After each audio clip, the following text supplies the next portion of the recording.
How's it going, everyone? Welcome back to the channel and welcome back to another Battlefield 2042 video. So we just got hit with some unexpected patch notes from Battlefield. They just tweeted this out a couple minutes ago as of recording this video. And there is a lot of information that they're going over. They posted this big community update, which I'm going to read over and sort of give you guys my opinions on.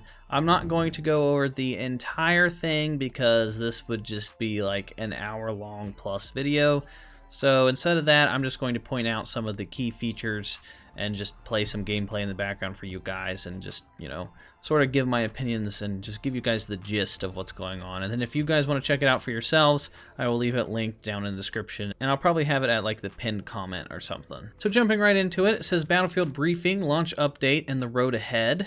They said it's only a few days past our global launch and there are already millions of you playing Battlefield 2042. We're happy to see so many of you back on the battlefield, almost twice as many at this point as our last release. So first, thank you to all. How you're playing and what you're creating in the game is amazing and beyond our expectations. We're also listening closely to your feedback, which is helping to shape updates to come. So the first thing I want to point out is that almost twice as many people as our last release. That's, you know, a good thing and a bad thing. You know, it's a good thing because there's a lot of people playing Battlefield and I want to see a successful Battlefield game. But it's a bad thing because EA does not deserve twice as many players. That's a lot of money that they got for this game, and this game is in a bad state and they definitely do not deserve those kind of numbers. So I don't know how I feel about that. So they said that we couldn't be more passionate about this game and we will continue supporting and evolving it for years to come. We have confirmed at least 2 major game updates in the coming weeks, and we'll be here communicating consistently about the changes we are making, as well as new content coming to Battlefield 2042. The teams across the globe are working 24/7 to evolve and deliver improvements to the game. Since launch, we've made a number of service updates that have improved server performance, as well as the vaulting and restoration of content not performing in line with our designs. We also want to give you the assurance that we're carefully evaluating your desire to see legacy features return. End-of-match scoreboard, server browsers, and features like voice chat are big topics for us to cover all at once. And we have plenty we want to say around them. We'll come back to you when we have things that we can show to you, including details about long-term vision for certain features and functions. So they're definitely aware of the backlash over the scoreboard, the server browsers, and voice chat and stuff. So then they said, now let's focus on what is coming. We'll be delivering update number 2 on the game on Thursday, November 25th, followed by a substantial update number 3 in early December.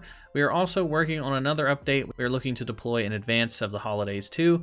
In addition to the updates that are coming, we'll also be sharing more about Season 1 in early 2022. So this is coming out in just 2 days. This is coming out on Thanksgiving. So I guess happy Thanksgiving to everybody. You're going to get a brand new Battlefield update. So they talk about performance, server, and stability. They basically just go on to say here that, you know, they're working on server improvements and they're going to do a bunch of behind the scene fixes and stuff. And they want the game to just run a lot smoother. They don't want as much rubber banding and that kind of stuff. They're trying to make sure that you don't get as many crashes on like the Series X and stuff. I've had at least 3 different crashes on my Series X where my whole Xbox just turned itself off. So they're working on those kind of fixes and stuff. But then up next, they have gunplay and balance. This is a huge deal. This is one of the most talked about topics in all of the subreddit and just all over the internet. People aren't happy with the guns. Satisfying gunplay is at the core of Battlefield, and there are a few aspects of this that we want to help address up front. Shortly after launch, many of you who play on PC helped to highlight an odd inconsistency with our behavior of aiming relative to your mouse and sensitivity settings. We've done a great deal of investigation around this and have been able to validate that some of the settings are not properly applying. We have developed a fix for this, and we're targeting the 3rd upcoming update for this. Then they said on console, we've been performing similar investigations around the consistency of aim assist. We are aware of the issues that you have helped raise on this front and wanted to volunteer that it's not consistently behaving in line with our designs. We're on it and we'll keep you updated. So I play on console. I've noticed this a lot where aim assist is basically just not working 90% of the time, and hopefully they get this fixed so that us console players can compete a little bit more with these PC players in those cross-play lobbies. Then they basically go on to just talk about the spread of weapons. They said spread, or some may call it bloom or deviation, is a term you may have come across if you've engaged in this conversation. It refers to the angle of which your bullets may deviate from where you are currently aiming at. We have observed that on many weapons, predominantly on the assault rifles like the AK-24, the spread tends to be too high, especially when moving while zoomed, which causes problematic engagements in the average combat distances of our maps. Weapons miss more often than they really should, which makes for an unsatisfying experience and can feel unfair when you've done all that you could to nicely align your shots. We have made a series of adjustments to many of the weapons that aim to greatly reduce the impact of spread on the shooting experience. Then they said, in other words, after those changes, a well lined up shot will be hitting its target with the designated engagement of the weapon. These changes will roll out over the upcoming updates. Update number 2, which is the one that comes out on Thanksgiving. The reduced spread globally when zoomed and moving. Improved stationary zoomed accuracy for many weapons. The spread now decreases faster and earlier when pacing shots. This means more success with a single fire or short burst. And increase the PP-29 vertical recoil to ensure that the weapon does not overperform when engaging outside of its intended combat range. So they're giving a slight nerf to the PP-29 because it's performing at mid-range to long range, and everyone's using the PP-29. So it's getting a slight nerf there, but it's giving a buff to pretty much every other weapon. So now we're going to see a new meta, and it's going to be essentially like playing a new game, hopefully, where we actually get to try out all these different weapons and see which ones are good and bad. And then they said for update number 3, they fixed an issue where the spread would be too high when firing while zoomed right after sprinting for some portal weapons. And they're reducing the effectiveness of the NTW-50 against vehicles. So the NTW-50 sniper rifle was taking out vehicles too quickly. It was essentially better than a rocket launcher, so they're giving it a nerf.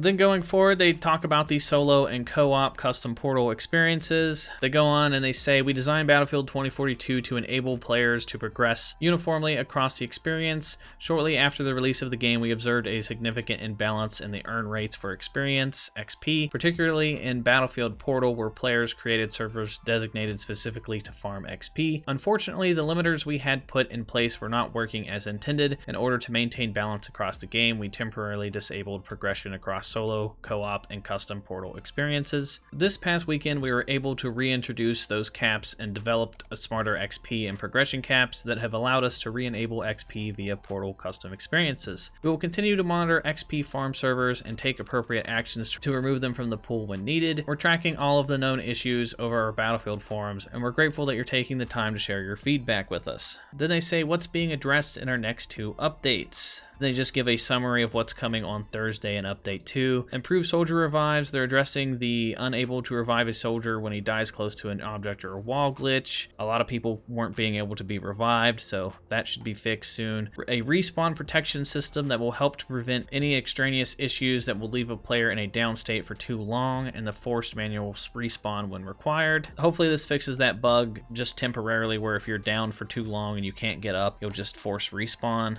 They're re-enabling the UAV-1 in the Battlefield Portal mode. They took that out because it was too overpowered. They're doing vehicle balancing for the hovercraft and the Nightbird helicopter. So those are both getting nerfed. And then dispersion has been reduced for all weapons except shotguns, which results in more consistent bullet spread during gameplay. Then they go on to talk about the user interface. They're saying that, the user interface, they're making some improvements here. They've heard a lot of complaints, and people just aren't happy with the user interface, so they're making things a little bit easier to find and a little bit easier to see. Like they've improved the collection screens, making them easier to see, enhancements to the player cards. They're adding new markers to make your newly unlocked items easier to find, just some basic user interface fixes. They're making some matchmaking changes to just make your matchmaking experiences a little bit better. Improve crossplay invites, improve matchmaking, improve fixes to inviting your friends and stuff. They're making some progression and unlock changes, introduction of weekly missions, providing a set challenge that rewards cosmetic unlocks. They've added a first match bonus. They fixed an issue that was not properly awarding XP for Angels resupplies.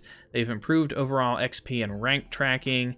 They've improved the master rank tracking. They've made some rendering fixes to fix like flickering and stuff on the map. They fixed the water loading in when you're aiming down sights. Just some general bug fixes to make the map look a little bit better, not as buggy and glitchy and stuff. When it comes to maps, they said that there's over 150 individual fixes, small changes and improvements across all of our maps. They've improved the level of geometry across all levels, addressing issues such as players getting snagged or trapped. Just a bunch of changes here, and like I said, I'm going to leave it linked down in the description for you guys. There's just so much to read and go over that I'd be here forever. I just wanted to give you guys just sort of the rundown of the big important changes that they were doing. But this is good. Based off of these patch notes, it looks like they're listening to the community feedback. It looks like they're making a lot of changes. Now, I've played a lot of DICE games in the past where they say they're going to make some bug fixes and then they end up breaking more things than what they originally said that they were going to fix. So their patches aren't normally the greatest, but fingers crossed. And, you know, if they're listening to feedback, if they can get all these bug fixes worked out and they can get all the bugs ironed out and whatever, and they can focus on adding DLC, hopefully we get a lot of the missing features added to the game that people want from the previous Battlefield games. But that is going to do it for this video, guys. If you guys want to check it out for yourself, I will leave it linked in the pinned comment so you guys can check it out. If you guys are new here, hit that subscribe button, hit the bell for notifications. That way you guys don't miss out on any Battlefield 2042 news or videos. And that is going to do it for me, everyone, and I will talk to you all next time.